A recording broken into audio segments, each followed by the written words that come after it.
ከሞት ጋር ትግል በጨው ባህር የጦር መርከቧን ማን ጠለፋት? አሳዛኙ የባህር ኃይል በጨው ባህር።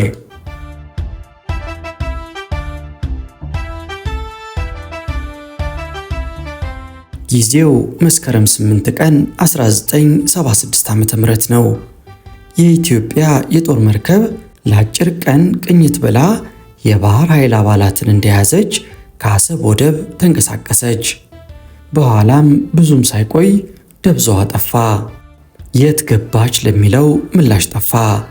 የዓለም ሚዲያም በሰፊው የተቀባበለው ታሪክ ነበር። ተጠልፋ ነው ተባለ። ለመሆኑ በወቅቱ የኢትዮጵያ የጦር መርከብ ምንድን ነበር ያጋጠማት?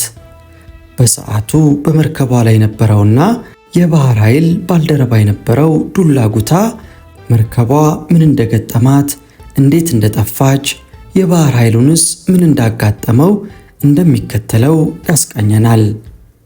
አብራችሁን ቆዩ።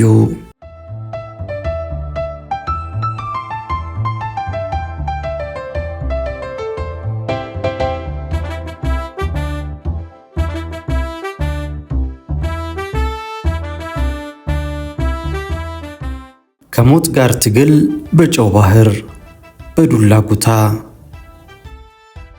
ዕለተ ሰኞ መስከረም 8 ቀን 1976 ዓ.ም ከጠዋቱ 2 ሰዓት ከ30 ገደማ ነበር።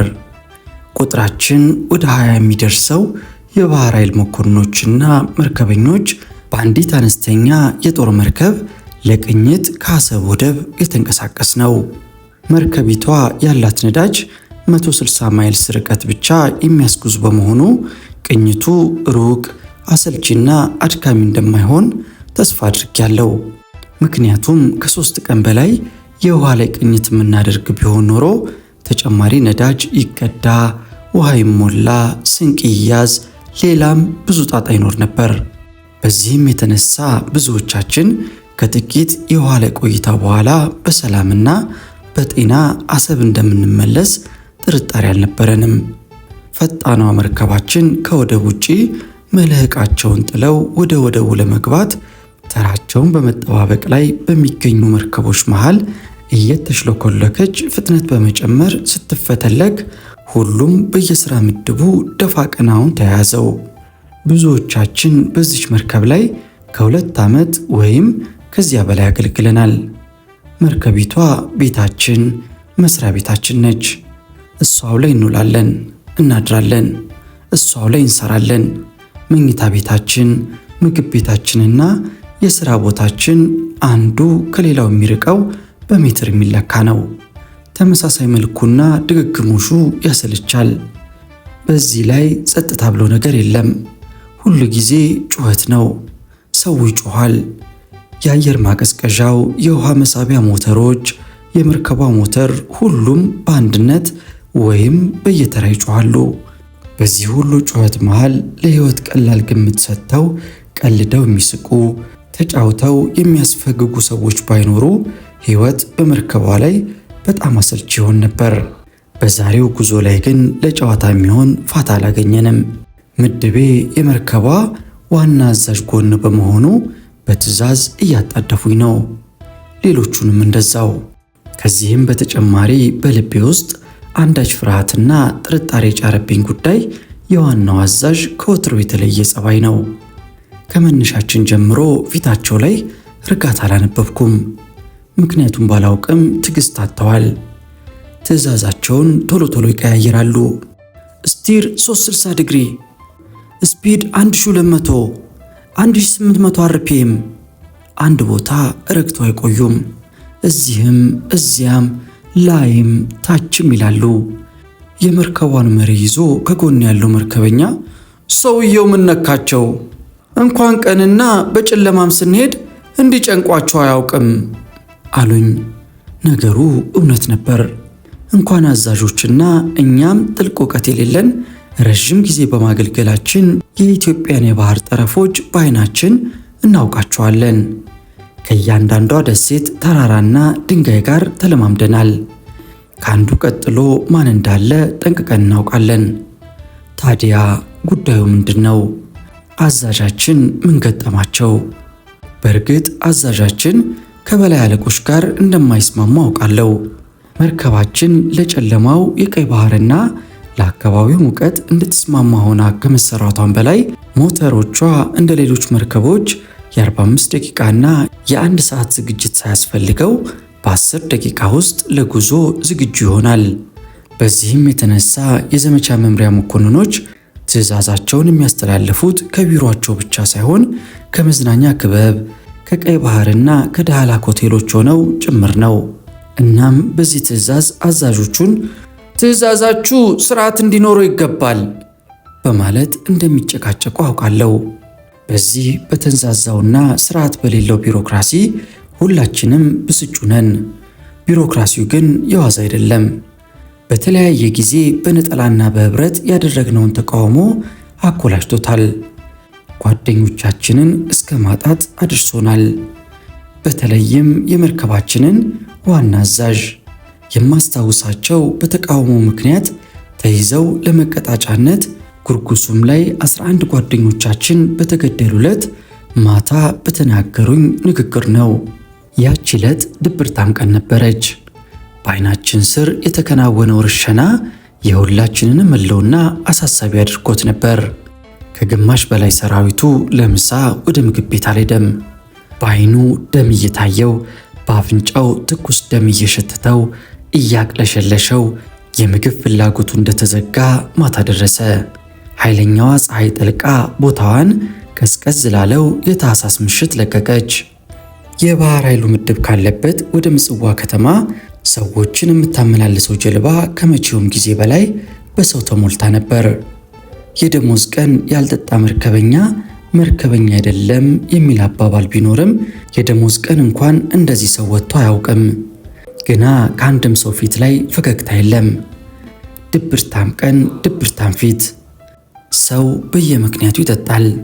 ለመጠጣት የግድ ምክንያት መኖር አለበት። በደስታ ላይ ደስታ ለመጨመር ደስታን ምክንያት አድርገን እንጠጣለን። ሲከፋንም ሐዘናችንን አሳበን እንጠጣለን። ለተወሰነ ጊዜ ራሳችንን ለመርሳት፣ በችግራችን ውስጥ ችግራችንን ለመደበቅ የመጠጥ በርኖስ እንከናነባለን። የዚህ ቀን የሰው ብዛትም ለዚህ ይመስለኛል። ደግሞም ነው። ከብዙዎቹ ጋር በመዝናኛ ቦታ ተገናኝተናል። እኔም በዚህ አይነት ራሴን ረስቼ በሐሳብ ባህር ማዶ ተሻግሬ በፈረንጅ ሙዚቃ እየተወሳወስኩ ወደ እኩለ ሌሊት ላይ ዳንስ ማረጊያ ውስጥ በሀገር ልጅነት የምንጠያየቀውን የአሁኑን የመርከቤን አዛዥ አገኘኋቸው። በዚህ ወቅት የአንድ ሚሳኤል መርከብ ምክትል አዛዥ ነበሩ። ጤና ይስጥልኝ አልኳቸው። ከግቢው ውጪ በማዕረጋቸው ወይም ጓድ በሚል መጠሪያ እንዳልጠራቸው ደጋግመው ነግረውኝ ነበርና ተቀጣይ ስም አላስፈልገኝም። ጤና ይስጥልኝ፣ ዛሬም ትጠጣለህ አሉኝ። አዎን፣ ራሴን ለመርሳት፣ ዓለምን ለመርሳት፣ ችግር ለመርሳት። የሚያስፈልገው ዘላቂውን መፍትሄ መፈለግ ነው። ይህ መጠጥና ዳንስ መፍትሄ ሊሆን አይችልም። ይልቅ ነገር አስምታት ጨምረ ትነሳለህ። ችግሮቹ ቦታቸው እንዳሉ ሆነው። ታዲያ እኔ ታዛዥ እንጂ አዛዥ አይደለሁ። ራስህን በማይጎዳ መንገድ በግልህም ሆነ በጋራ የሰራዊቱ ችግር የሚቃለልበትን መንገድ ማሰቡ አይከፋም። ደግሞም መንገዱ አለ አሉኝ። እንግዲህ ይህን ከተናገሩኝ ከ8 ወር በኋላ ነበር የመርከቤን ዋና አዛዥ ተክተው በአንድ መርከብ ላይ መስራት የጀመርነው። በጣም ዝምተኛ ከመሆናቸውም በላይ ብቸኛ ናቸው። እድገት አግኝተው አዲሱ ስራ ላይ ሲመደቡ እንኳን ደስ ያሉት ለማለት የመጣ ጓደኛ እንኳን አልነበራቸውም። ከተማ ለመዝናናት የሚወጡት ብቻቸውን ነው። በአጋጣሚ ካገኙት ጋር ይዝናናሉ፣ ይጫወታሉ። በንጋታው በስራ ቦታ ላይ ያው ብቸኝነቱና ዝምታው ይቀጥላል። ይቀጥላል። በምንም አይነት ትላንት ስላሳለፉት ምሽት አያወሩም፣ እንዲወራም አይፈልጉም። በእሳቸው እምነት ትላንት ያለፈ የታሪክ ቀን ነው። ለነገ ደግሞ ነገ አለ። ለዛሬው ካጋጠማቸው ጋር ያሳልፋሉ። አንድ ቀን አለቃዬ ከሆኑ በኋላ አጋጣሚ አገናኝቶን ከዚህ በፊት እንደምናደርገው መገባበዝ ጀመረን። የኔና የእሳቸው ግብዣ ለየት ያለ ነው። ወር ላይ ከተገናኘን ሙሉ ግብዣ ይጋብዙኛል። ደሞዝ ከወሰድን ቆይቶ ከሆነ የጀርመኖቹ አይነት እንካ አምጣ እንገባበዛለን። ታዲያ በመጫወት ላይ ሳለን ያን መፍትሄ ያጣ ጉዳይ አነሳሁባቸው። የጋራ መፍትሄ ማግኘቱ ይከብዳል፣ የግል ጥረቴን ግን እንደቀጠልኩ ነው። በቅርብ ቀን ወደ ግቤ ደርሳለሁ። ታዲያ ያ መፍትሄ ያጣ ጥረት ዛሬ ይሆን የሚደመደመው? ፍርሃት ተሰማኝ። የግሪክ የባህር አምላክ ሳይቆጣ አልቀረም። ውሃውን ከስር መሰረቱ ያነቃንቀዋል። በተራራ ላይ ተራራ እየሰራ ይመጣና መርከቧን ይጋጫታል፣ ይንጣታል። በግምት 3 ሰዓት ከ45 ደቂቃ አካባቢ ከአሰብ ሰሜን ምስራቅ ደርማ ከሚባል ቦታ ደረስን። ከመርከባችን በስተግራ 3 አነስተኛ ደሴቶች የድንጋይ ቋጥኞች ነበሩ። አዛዡም የመርከቧን ፍጥነት እንድንቀንስ ነግረውኝ ፍጥነቷን ቀንሼ አመቺ ቦታ ለመፈለግ ድንጋዮቹን መዞር ጀመርን። ወዲያውም ከድንጋዮቹ በስተሰሜን 5 ማይልስ ርቀት ላይ ስንደርስ መርከቧን እንዳቆም ታዘዝኩ። መርከቧ ቆመች። መርከቧ እንደቆመች የእሳት አደጋ ሳይረን ተሰማ። ከምግብ ቤት፣ ከመኝታ ቤት፣ ከስራ ቦታ ሁሉም የተመደበበትን የእሳት ማጥፊያ በመያዝ ከቦታው ደረሰ። ልምምድ ቢሆንም እንደ እውነተኛ እሳት የየምድባችንን ተግባር ተወጣን። በመቀጠል የጦርነት ማስጠንቀቂያ ደውል ተደወለ። ሁሉም ዝግጁ መሆኑን ካስታወቀ በኋላ ፋየር ሲባል ኢላማ የሆነውን ድንጋያማ ደሴት በሞርታር በ50 ካሊፐር አመዱ እስኪቦን ደበደቡ። ይህን ጊዜ ሁሉ አለቃችን ያልባቸዋል። ትዕዛዛቸው ወዲያው ነው። የተኩሱ ልምምዱ እንዳበቃ አለቃችን ከመኝታ ክፍላቸው 2 የውስኪ ጠርሙስ በማውጣት አንዱን ወደ ውሃ ወረወሩት። እናም መሳሪያ የያዘውን አባላችንን ጠርተው እስቲ ልሞክር በማለት መሳሪያውን ተቀብለው ከላይኛው ወለል ላይ ሆነው በማነጣጠር አንድ ተኮሱ። ሳቱ። በሁለተኛው መቱ። በዚህ ሁሉ የባህር እንቅስቃሴ በ2 ጥይት መምታት መቻላቸው ከመሳሪያ ጋር ጥሩ ትውውቅ እንዳላቸው የሚያስረዳ ነው። ሁለተኛውንም ጠርሙስ ወደ ውሃ ወረወሩና ሌላ መሳሪያ በመቀበል መተኮስ ጀመሩ። በዚህ ጊዜ እንደ ቅድሙ አልቀናቸውም። በ5ኛው ጥይት ነበር የመቱት። ይህም ቢሆን የሚናቅ አይደለም። አዛዡ ይህን ካደረጉ በኋላ ዞር ሲሉ ምክትላቸውን ከጎን በማግኘታቸው ስማ ሌፍተናንት፣ በልጆቹ ሥራ ተደስቻለሁ፣ ግን በፋየር ፋይቲንግ ኤክሰርሳይዝ ጊዜ ትንሽ ቅር ብሎኛል። ፍጥነት ይቀራቸዋል፣ እሱን ይድገሙት ብለው አዘዙ። ልምምዱ ተደገመ። በእሳት ማጥፋቱ ልምምድ የተካፈሉት መርከበኞች በመርከቧ የኋላ ጫፍ ላይ ተሰልፈዋል። ምክትል አዛዡ ንግግር ያደርጋል። ከሰማሁት ውስጥ አዛዡ በስራችሁ ተደስተዋል፣ ቢሆንም አሁንም ከዚህ የበለጠ መስራት አለባችሁ፣ ፍጥነት ይቀራችኋል አለ። በወታደራዊ ስነ ስርዓት አመልክቼ ከሰልፉ ስቀላቀል ምክትል አዛዡ ጥያቄ ያለው ብሎ ሳይጨርስ ዋና አዛዥ ከኛ አንድ ዴክ ከፍ ብለው ከቆሙበት ሆነው በኃይለኛ ቁጣ አቁም አሉት። ልትናገር የነበረችው የምክትል አዛዡ ምላስ እሳት እንደነካት ላስቲክ ተኮማትራ ከላንቃቸው ተሰብስባ ገባች። ዋናው አዛዥ በበታቾቻቸው ፊት እንዲህ ስለተናገሯቸውና ስለዘለፏቸው ምክትል አዛዡ ፍርሃት አይሉት እንዴት ግራ ተጋብተዋል። እንደ ፊልም ተዋናይ ዋና አዛዡ መሳሪያቸውን በግራና በቀኝ እጃቸው እንደያዙ የሁላችንም እንቅስቃሴ በቁጥጥራቸው ስር መሆኑን ሲረዱ 4 ልጆችን ከሰልፍ ውስጥ ጠርተው መካከል ወለል ላይ አንበረከኳቸው። በሥራ ምክንያት የሕይወት ማዳኛ ጃኬት ያለበስነው 2 ነበረን። እኔና ጓደኛዬ ፈይሳ ከተንበረከኩት ተቀብሎ ለራሱና ለእኔ ያመጣልኝ። ከዚያ አዛዡ ጉሮሯቸውን አጸዱና ንግግር ጀመሩ። እኔ ከማናችሁም ቅሬታ የለኝም። ቅሬታዬ ከባህር ኃይሉ አስተዳደር ነው። ስለዚህ መርከቧን በኃላፊነት የተረከብኩት እኔ ስለሆንኩ ከመርከቡ ውረዱ አሉን። በዚህ ሰዓት የሚስቁ አባሎችም ነበሩ። ሰውየው ይቀልዳሉ እንዴ? ምን ማለታቸው ነው? ሌላም ተጠያየቅን። ሁላችንም ግራ ተጋባን። በሉ ውረዱ እንጂ አሉ። ሁሉም ዝም አለ። እንግዲህ የማትወርዱ ከሆነ አሉና ከአናታችን በላይ መተኮስ ጀመሩ። እያንዳንዱ ጥይት ወደ አናታችን ዝቅ እያለ መምጣቱ ይታወቀን ነበር። እንግዲህ ጎበዝ፣ እዚህ ላይ ከመሞት እየዋኙ መሞት አይሻልም? አለና ዘሎ ባህር ገባ አንዱ አባላችን። እሱም በማየት ምክትል አዛዡም ዘሎ ገባ። ከዚህም በኋላ የመርከቧ ኤሌክትሪሻን ምክትል አዛዡ የለቀቃትን መርከብ እኛ ምን እናደርጋለን? እንውረድ እንጂ ብሎ መልስም ሳይጠብቅ ዘሎ ወረደ። አብዛኛው ሰው ተከትሎት ባህር ገባ። መጨረሻውን ለማየት ጃኬቴን ማስተካከል መስዬ ቆሜያለሁ። ከጎኔ የሬዲዮ ሰራተኞችና ምግብ አብሳያችን ቆመዋል። አትወርዱም አሉ አዛዡ።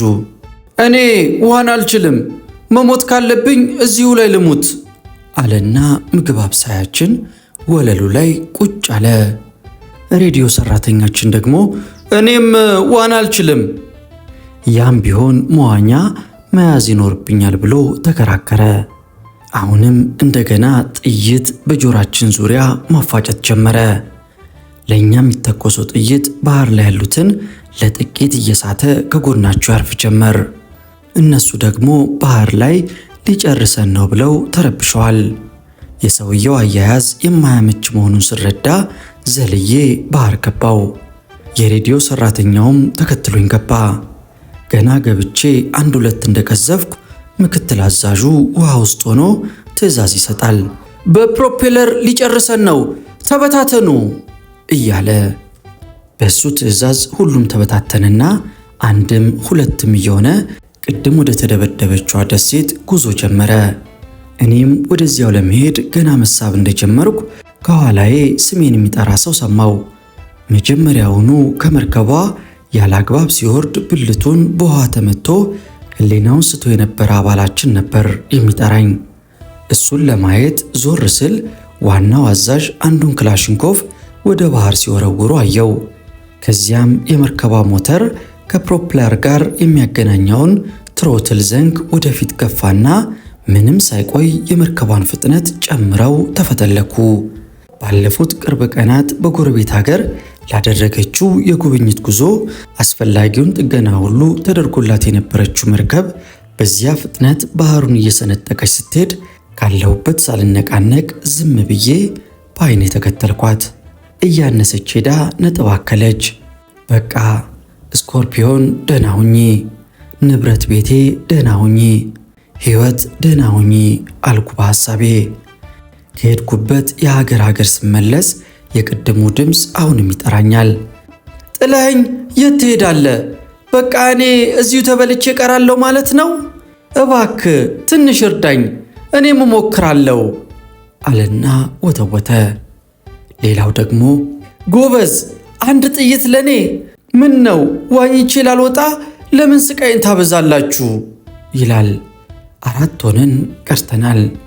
3ቱ ዋና ስለማይችሉ፣ እኔ ደግሞ ለምንድን ነው እንጃ። ካሁኑ ሞት አይኑን አፍጥጦ ጥርሱን አግጦ እንደ ኪኒን ሊውጣቸው የመጣ ያህል ፈርተዋል። 3ኛው ግን ደፋር ነው። የሬዲዮ ሰራተኛችን ነበር። ሁለቱን አረጋግቼ አንድ ላይ አሰርኩና እሱን ለማምጣት ሲሄድ አልፈልግም፣ በእኔ ምክንያት እንድትቸገር አልፈልግም። ይልቅ እርዳታ ከመጣ እዚህ መሆኔን ንገርልኝ አለኝ።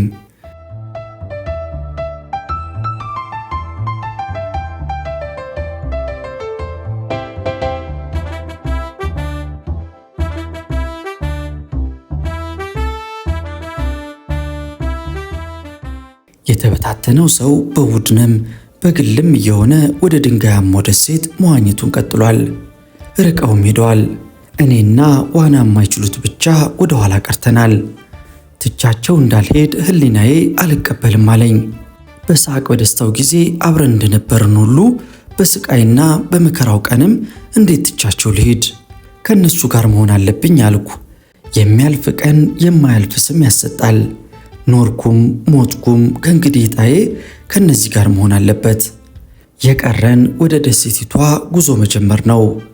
ጉዞውን ጀመር ነው። እየዋኘው እየገፋው እየዋኘው መንቀሳቀስ ጀመርን። ብዙም ሳንርቅ እጄን ይደክመኝና እናርፋለን። አረፋ እየደፈቀ ከመሬት አቅጣጫ ወደ እኛ የሚገሰግሰው ሞገድ ወደ ውስጥ የመጣነውን ያህል ይመልሰናል። ደግሞ እንደገና መግፋት፣ መዋኘት፣ መድከም፣ ማረፍ፣ እንደገና የመጣነውን ያህል ወይም ከዚያ በላይ ወደ ኋላ መመለስ።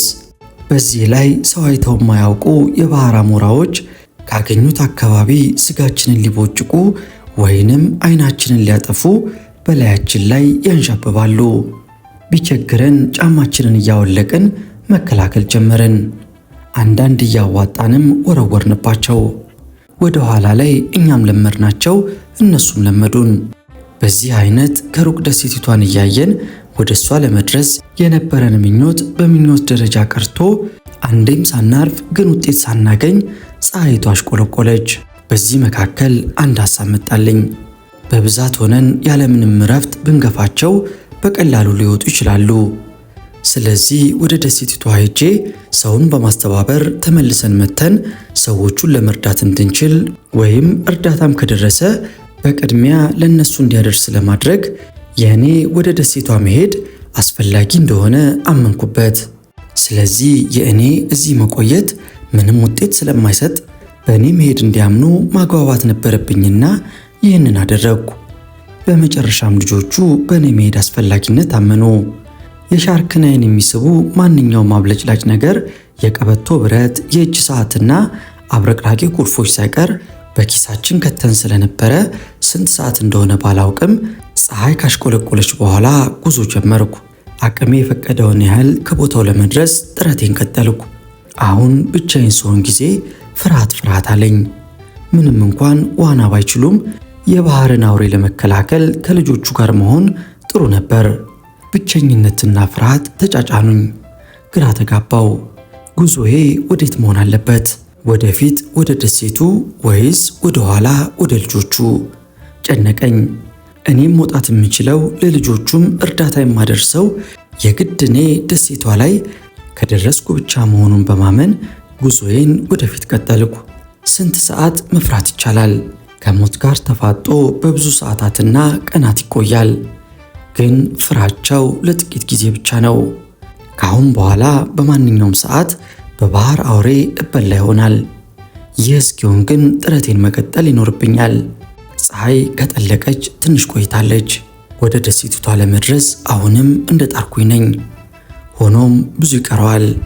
ጊዜው ግን እየመሸ ጨለማው የብርሃንን ቦታ ቀስ በቀስ እያስለቀቀ ነው። የሕይወት ብርሃናችን አብሮ እየለቀቀ ይሆን? ተስፋችንስ ከምሽቱ መጨለም ጋር አብሮ ይጨልም ይሆን? በጀርባዬ በጎኔና በሆዴ የሆንኩ ቶሎ መዋኘት ቀጠልኩ። ባለኝ አቅም ሁሉ እዋኛለሁ። ቀና ብዬ ሳይ ግን ርቀቱ ያው ነው። እኔ ወደ እሷ የሚሄደውን ያህል የምትሸሸኝ መሰለኝ። ከጠዋት የጀመረው ንፋስ አሁንም ይነፍሳል። ባህሩ ይናጣል፣ ይዘላል፣ ይፈርጣል፣ ይነሳል። በዓይኔ፣ በአፌ፣ በአፍንጫዬ፣ በጆሮዬ ጭምር ይገባል። አንዳንዴ ትንታው አየር መሳብ እስኪያቅተኝ ድረስ የአየር ቧንቧዬን ዘግቶ ዓይኔ ፈጦ ሞት የተቃረበ ይመስለኛል። ያም ሆኖ ጉዞዬ ወደፊት ነው። አካባቢውን ጨለማ እየዋጠው ስለሄደ ደሴቷ የምትታየኝ በጣም ድንግዝግዝ ባለ ሁኔታ ነው። አቅጣጫዬን እንዳልስት አንዳንድ ኮከቦችን ምልክት በማድረግ ወደ እሷ ለመድረስ ሙከራዬን ቀጠልኩ። ይህም ብዙ አልጠቀመኝም። ጨለማው እየከበደ ሲሄድ ብዙ ተመሳሳይ ኮከቦች መውጣት ጀመሩ። ከዚህም በተጨማሪ ማዕበሉ በዓይኔ ላይ ተረጭቶ ዓይኔን ሲያስጨፍነኝ ቆይቼ ስከፍት የትኛዋ ኮከብ እንደሆነች ጠፋችብኝ። በቃ ወዴት መሄድ ይቻላል? ወደየትም። እዚህ ላይ ጥረቴ ያበቃል። ወደ የትም አቅጣጫ መሄድ ስለማልችል አልኩና ደመደምኩ።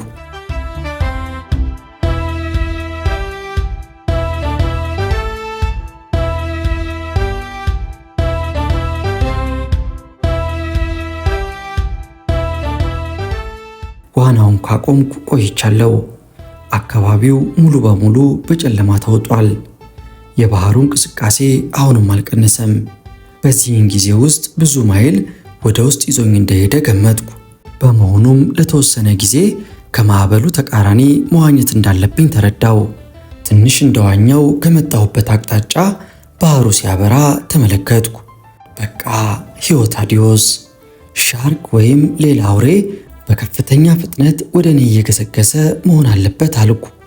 ሰውነቴ ተኮማተረ። መላው አካሌ ጅማት የሆነ መሰለኝ። ከጥቂት ሴኮንዶች በኋላ የአካል ክፍሌ ስጋ ይቦጨቅለታል ወይም ይዞኝ እስከ ባህር ወለል ይወርድና እዚያው በውሃ ግፊት ፈንድቼ እሞታለሁ። ሰውነቴ ነዘረኝ። ሆዴ የሆድ ዕቃዎቼን ሰብስቦና ጠቅልሎ መያዝ ያቃተው መሰለኝ። በዚህች አጭር ጊዜ ብዙ ነገር አሰብኩ። እናቴ ብቅ አለች። ከነንቅሳቷ ስታለቅስ ታየችኝ። ምን ታረጊ ያለኔ የለሽም አልኳት።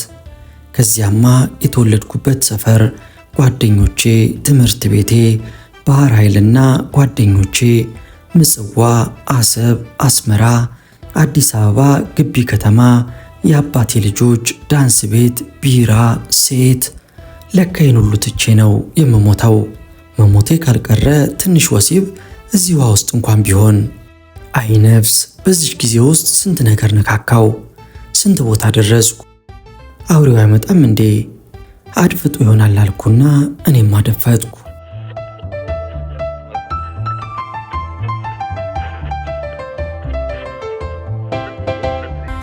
ነፍሴን መንጥቆ ለማውጣት ያደፈጠውን የባህር አውሬ የማየው በኃይለኛ ስጋትና ጭንቀት ተውጬ ነው። ልቤ በኃይልና በፍጥነት ይመታል።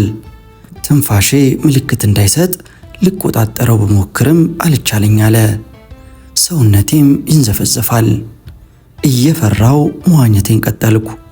ትንፋሼን ውጬ ወዳደፈጠው የባህር አውሬ እይታዬን ላኩት። ከቀድሞ ቦታ የለም። ዙሪያዬን ቃኘው። የት ተገኝቶ? ለካ ራሴ የጫርኩት እሳት ኖሯል። እኔኑ ያስጨነቀኝ። ፍርሃቴ መልሶ አሳቀኝ። ሌሊት አካባቢ ማዕበሉ እየባሰበት ሄደ። በዚያ ላይ ብርዱ ያንቀጠቅጠኝ ጀመር። ጥርሶቼ ያለ ውዴታቸው ይንገጫገጫሉ። ሳልፈልግ እል ጀመር። እንደ ናዳ ድንጋይ የሚገጨኝ ውሃና ቅዝቃዜ ስቃይን አባባሰው። መሞቴ ላይ ቀር ስቃይን አበዛለሁ። ቶሎ መገላገል አለብኝ አልኩና የሕይወት ማዳኛ ጃኬቴን ለመፍታት እጄን ሰደድኩ። በመሃሉ በዚያን ሰሞን ያነበብኩት ፓፒሎን የሚለው መጽሐፍ ታሪክ ታወሰኝ። ታሪኩ ባጭሩ እንዲህ ነው። አንድ ፈረንሳዊ ወጣት በጉልበት መንገድ ላይ ልጃገረድ ደፍረሃል የሚል ክስ ተመስርቶበት የዕድሜ ይፍታ ፍርድ ይከናነባል። ሕይወት እስካለች ድረስ ዓላማ ይኖርሃል የሚለውን የፈረንሳዮች አባባል መመሪያው ያደረገው ይህ ወጣት ተሳክቶለት በስተርጅና ዕድሜው እስካመለጠ ድረስ ያለማቋረጥ ከእስር ቤት ለማምለጥ ሲሞክር፣ ሲነቃበት፣ ሲያመልጥ፣ ሲያዝ፣ እስራቱና ስቃዩ ሲጠብቅበት ብዙ ዓመት ኖሯል። ከእስር ለማምለጥ የሚሞክረው ለምንም አይደለም። ዋና ዓላማው ከዚህ እስር ቤት ወጥቶ በውሸት ሕይወቱን ያበላሹበትን ሰዎች አንድ በአንድ ሕይወታቸውን አበላሽቶ ከነሱ በኋላ ብዙም አይደለም የ10 ደቂቃ ሕይወትን ለመኖር ነው። 10 ደቂቃም ሕይወት ነች። እውነት በውሸት ላይ የበላይነቷን ስትቀዳጅ ከማየት በላይ ምንም ያረካ ነገር አለ ይላል። እኔም 10 ደቂቃም ብትሆን ሕይወት ናት በማለት የሕይወት ማዳኛ ጃኬቴን ሊፈታ የነበረውን እጄን ሰበሰብኩ። ሁለት ሐሳቦች አሁንም ይፈራረቁብኛል። ሞቴን ማፋጠንና 10 ደቂቃም ሕይወት ናት የሚለው። ስቃዩ ሲበዛብኝ፣ ማዕበሉ ሲያንገላታኝ ሞቴን፣ የመጽሐፉን ተዋናይ ሳስብ ሕይወቴን፣ በቃ አስቸጋሪ ምርጫ ሆነብኝ። ከቀኑ 4 ሰዓት ጀምሮ ያለምንም እረፍት ስወራጭና ስዋኝ ስለዋልኩ ሰውነት ይዝሏል። የእጄና የእግሬ መገጣጠሚያዎች ቆዳቸው ተገሽልጧል። የማቃጠል ህመምም ይሰማኛል። ህመምና ስቃዩን ለመርሳት ስል ስለ ዋናው አዛዥ ማሰብ ጀመርኩ። ይህን ሰው አውቀዋለሁ ወይስ አላውቀውም ብዬ ራሴን ጠየቅኩ። በአብዛኛው ደግነታቸው ውስጥ ጭራቅነታቸው፣ ጭካኔያቸው ታየኝ። ከዚች ሀገር ራሱን ብቻ ለማውጣት እንዴት በ12 ሰዎች ላይ ሞት ይፈርድብናል? አውሬ፣ አረመኔ ብዬ ጮኩ። ደግሞ እሱ የራሱን ዓላማ ለማሳካት ማንኛውንም መንገድ መጠቀም መብቱ እንደሆነ ታወሰኝ። በእርግጥ ሰውየውን አላውቀውም ነበር አልኩ። አንድ ወቅት አብረን እየጠጣን ስለ ሰው ተነሳ። የለም እሱንማ በደንብ ነው የማውቀው አልኩ። ሰውን አውቄያለሁ ከማለት በፊት 100 ኪሎ ጨው አብሯችሁ ብሉ ይላል። ይህ የሩሲያኖች አባባል ነው። 100 ኪሎ ጨው ለብዙ ጊዜ ይበቃል አይደለም? ለረጅም ጊዜ አብራችሁ ቆዩ ለማለት ነው አሉኝ። ትዝ ሲለኝ እኔና እሳቸውም ይህን ያህል ጨው አብረን ስላልበላን ስለ እርሳቸው ማሰቡን ተውኩት። የህይወት ማዳኛውን ጃኬት እንደ ትራስ ተጠቅሜ አቅጣጫዬን ከማዕበሉ ጋር እንዲስማማ አድርጌ በጀርባዬ ጋደም አልኩ። ሐሳቤን ወደ ሰማይ አደረግኩ። በእውነት ገነትና ሲኦል ይኖሩ ይሆን? ቢኖሩስ ቦታዬ የት ይሆን? ምን አስቸኮለኝ? ሲደርስ አየው የለም? ደግሞ ወደ ኮከቦቹ ሄድኩ። ደማቅ ኮከብ፣ ደብዛዛ ኮከብ፣ ቀይ፣ ብሩህ አንድ ላይ የተሰባሰቡ ለብቻቸው ፈንጠር ያሉ ሕይወትን ተመስለው ታዩኝ። በዚህ ቅጽበት ከፍቅረኛው ጋር ቁጭ ያለ ወይም ተቃቅፎ የተኛ ወይም በመዝናኛ ክበብ ላይ ያለ ገና ወደዚህ ዓለም የመጡ ሕፃናትን እነሱን በሰላም የተገላገሉ እናቶች ሕይወታቸው እንደነዚህ ደማቅ ኮከቦች ደማቅ ነው። በሌላ በኩል ደግሞ እንደኔ በማንኛውም ሰዓት ለመሞት የተዘጋጁ ሰዎች በጦርነት መስመር ገብተው ካሁን አሁን መሞትን ወይም መቁሰልን የሚጠብቁ ወታደሮች፣ በጠና ታመው አልጋ ላይ የዋሉ በሽተኞች ሕይወታቸው እንደ ደብዛዛው ኮከብ ነው። ታዲያ ሁላችንም ኮከብ አለን አይደል? ስንወለድ የተወሰነልን ኮከብ፣ ጌጣችንን የምንቀበልበት ወደድንም ጠላንም። ይህን እያሰብኩ እንደ ሰመመን አድርጎ እንቅልፍ ይዞኝ ጭልጥ አለ። ለምን ያህል ጊዜ እንደተኛው አላውቅም። ብቻ በእንቅልፌ ህልም አይ ነበር። በህልሜ ወፎች ያነጋግሩኛል። ለምን ትሞታለህ? አንተ የምትሞትበትን ጊዜና ቦታ መወሰን አትችልም። ነፍስህን መውሰድ የሚችለው የሰጠህ አምላክ ብቻ ነው። ኃይሉ የእሱ ነው ይሉኛል። በል በዚህ የተሳብክ ውጣ ብለው መሬት ላይ ያሰሩትን ቀጭን ክር ጫፉን ይሰጡኛል። በሱ ወደ መሬት መሳብ እንደጀመርኩ ከእንቅልፌ ባንኜ ተነሳው። ከእንቅልፌ ወደ እውኑ ተመልሼ ዙሪያዬን ስቃኝ የአንድ ትልቅ ከተማ መብራት አየሁኝ ከሩቅ። የት ነው ያለሁት? ወዴት አመጣኝ ንፋሱ? አሰብ እንዳልሆነ እርግጠኛ ነበርኩ። አሰብ ቢሆን ኖሮ የነዳጅ ማጣሪያው የሚተፋው እሳት ከየትኛውም አቅጣጫ ጎልቶ ይታያል። ይህ የለም። ታዲያ የትኛው የአረብ ሀገር ይሆን? ኤደንም ከ2 ሳምንት በፊት ነበርኩባት። የዚህ አይነት ከተማ አይደለችም። ኤደንንም አውቃለሁ። ታዲያ የት ይሆን? አዎን ጅቡቲ ሊሆን ይችላል። እዚያ ገብቼ አላውቅም። ለማንኛውም ተራራው ወደኛ ካልመጣ የሚለው የቻይናዎች አባባል ትዝ እያለኝ ወደዚያው ወደ መብራቱ መዋኘት ጀመርኩ። ከጥቂት ጊዜ በኋላ እየቀረብኩት መጣው። መርከብ ነው፣ የንግድ መርከብ። ትንሽ ወደ ጎን እንዳልኩ የሶቪየት ኅብረት የንግድ መርከብ መሆኑን ተረዳው። መርከበኞቹ ተሰብስበው አሳ ያጥምዳሉ።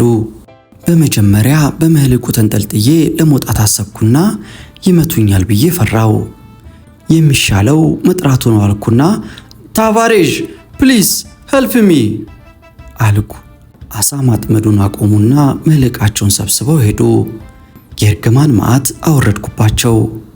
መርከቡ ወደ ሰሜን አቅጣጫ ርቆ ሲሄድ የኔም ሕይወት ያን ያህል ራቀችኝ። የመርከብ ድምፅ ተሰማኝ። ድምፁ ከመራቅ ይልቅ ሄድ መለስ የሚል በመሆኑ አላፊ መርከብ ሳይሆን እኛን በመፈለግ ላይ ያለች ሆኖ ተሰማኝ። ይህም ትልቅ ተስፋ ሆነኝ። አሁን ባታገኘኝ ሲነጋ ታገኘኛለች በማለት ስቃይን ችዬ ለመቆየት ቆረጥኩ። በዚህ ላይ የፓፒሎን መመሪያ አለ። ደቂቃም ብትሆን ከሁሉም በላይ መቋቋም ያቃተኝ ብርዱን ነው። ወደ ንጋት እየተቃረበ ሲሄድ ብርዱ በጣም ጠነከረ። በዚህ ሰዓት ለ10 ደቂቃ እሳት ዳር ቁጭ ብዬ መሬቱን ረግጬ አፈሩን ጨብጬ በሞትኩ ብዬ ተመኘው።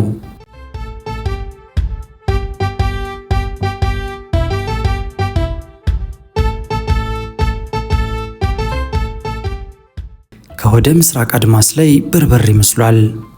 ከዚህ አካባቢ ከጥቂት ጊዜ በኋላ ጀንበር ትወጣለች። አዲስ ቀን፣ አዲስ ጀንበር፣ የተስፋ ብርሃን።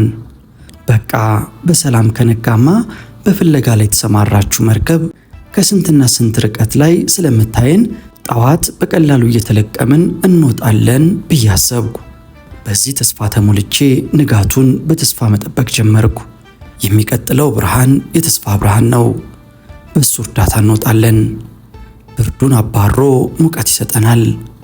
ቶሎ እንድትወጣ ፍላጎቴ ቢሆንም እሷ ግን ሰዓቷን ጠብቃ ከምስራቅ አቅጣጫ ብቅ አለች።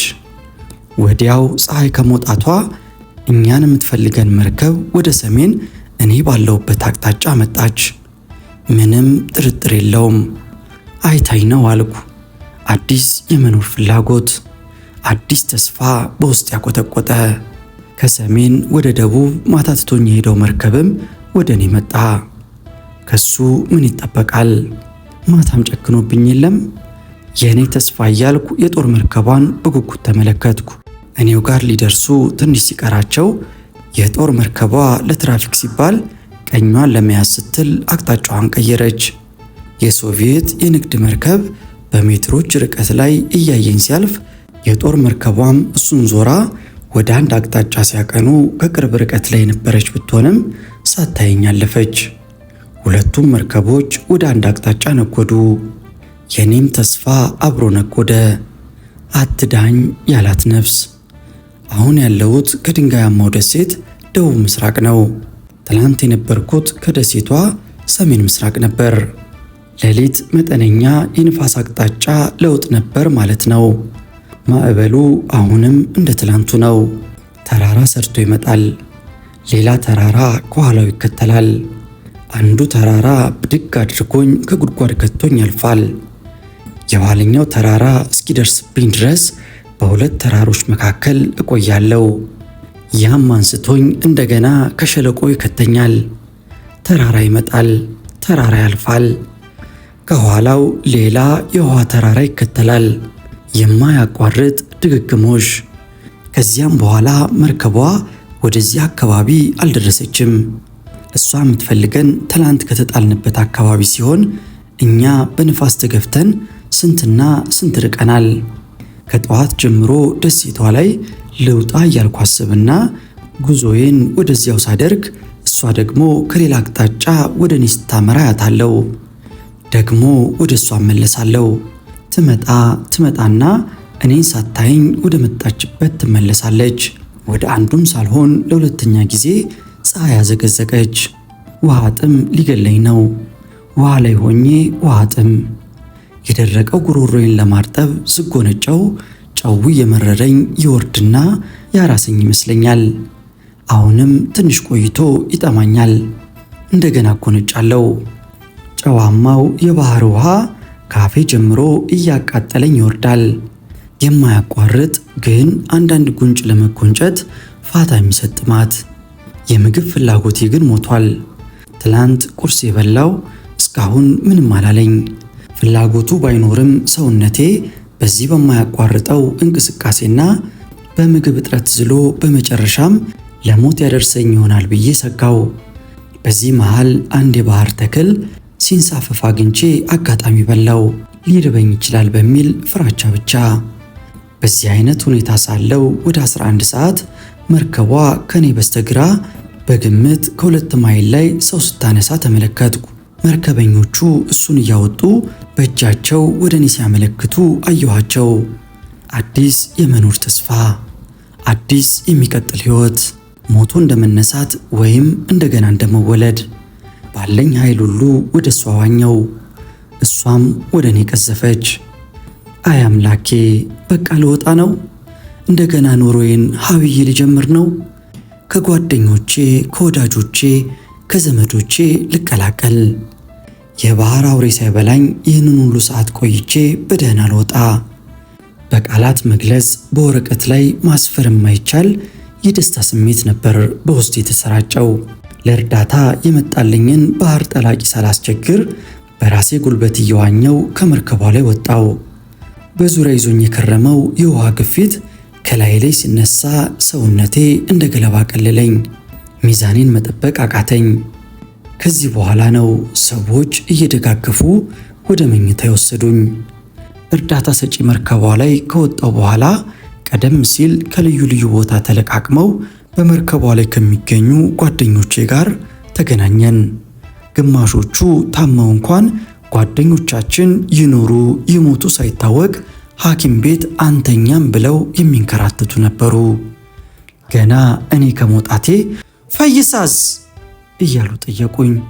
ምን ነው እኔ ሰውን ለመርዳት ስቀር እሱ ከናንተ ጋር ሄዶ የለም ብዬ ጠየቅኳቸው። አዎን አለኝ የመርከቡ ቴክኒሻን።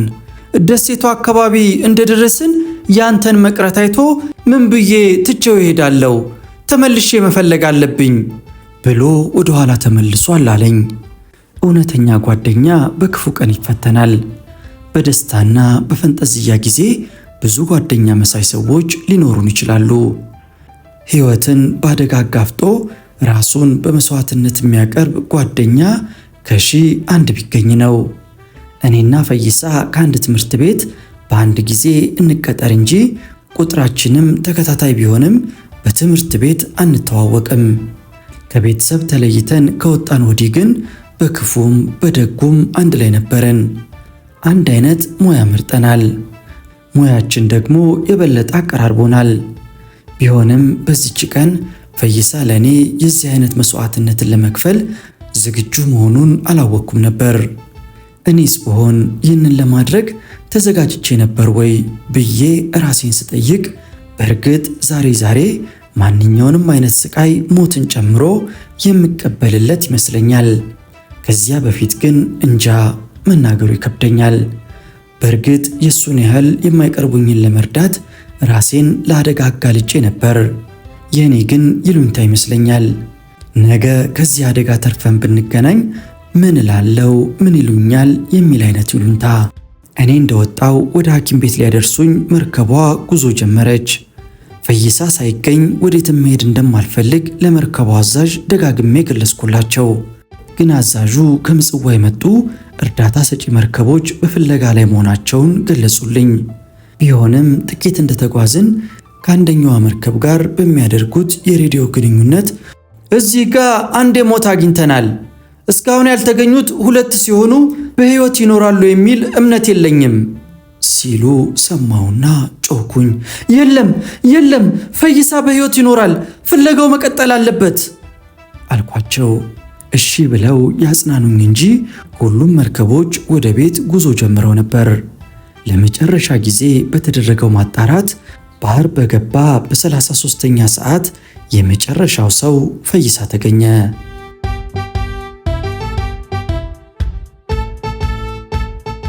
በዚህ አደጋ 2 አባሎቻችን ሲሞቱብን የቀረነው በተለያየ የአደጋ መጠን ላይ ብንሆንም ተርፈናል። ቢሆንም በአንዳንድ ሁኔታ ሞትን የሚያስመኝ ሁኔታ ተፈጠረ።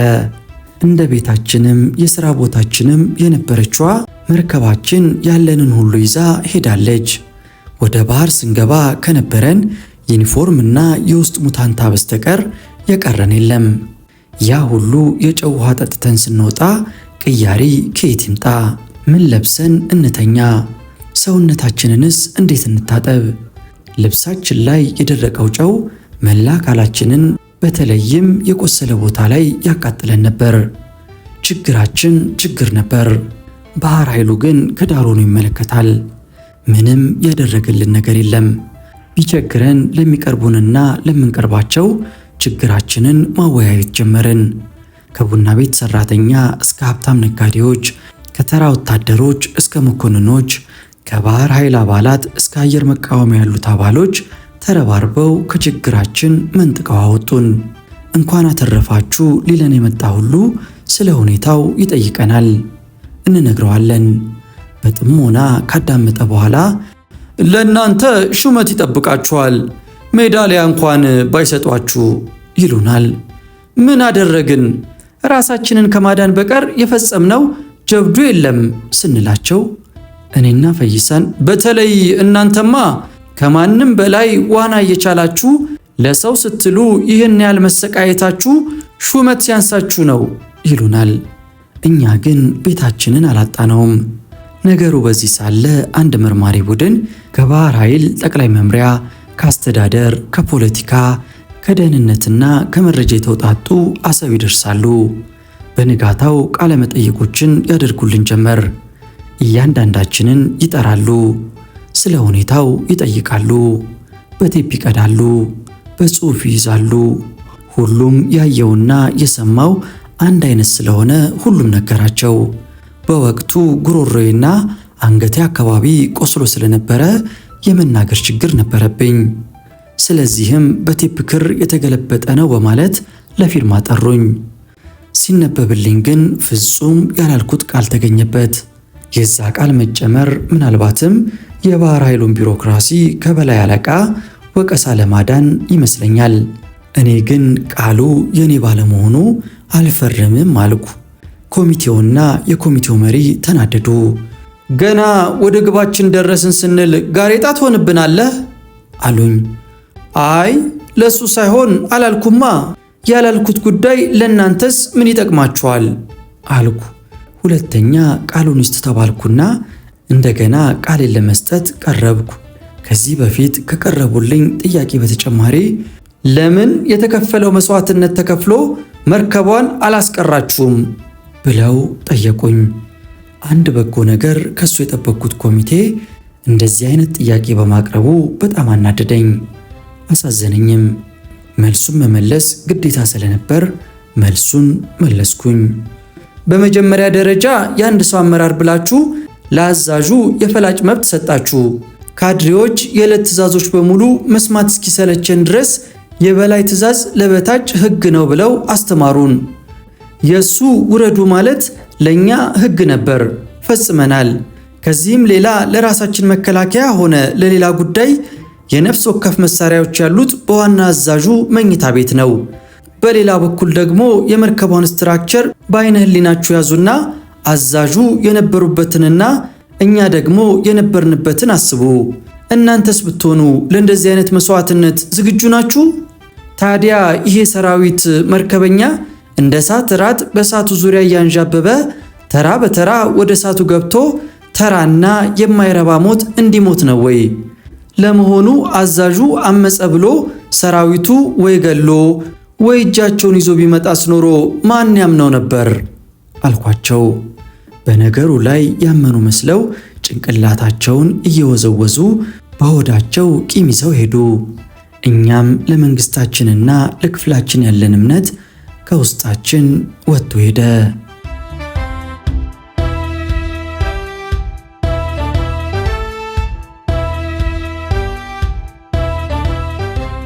ውድ የኢትዮ ትዝታ ቤተሰቦች የዛሬውን ታሪክ በዚህ አበቃን። በቀጣይ በሌላ ታሪክ እንገናኝ። ለመሆኑ ዛሬ ያቀረብነውን ታሪክ ወደዳችሁት? ከ10 ስንት ትሰጡናላችሁ? በሐሳብ መስጫው ላይ ሐሳባችሁን ንገሩን። ለዛሬ አበቃን። ይህም የኢትዮጵያ ታሪክ ነው።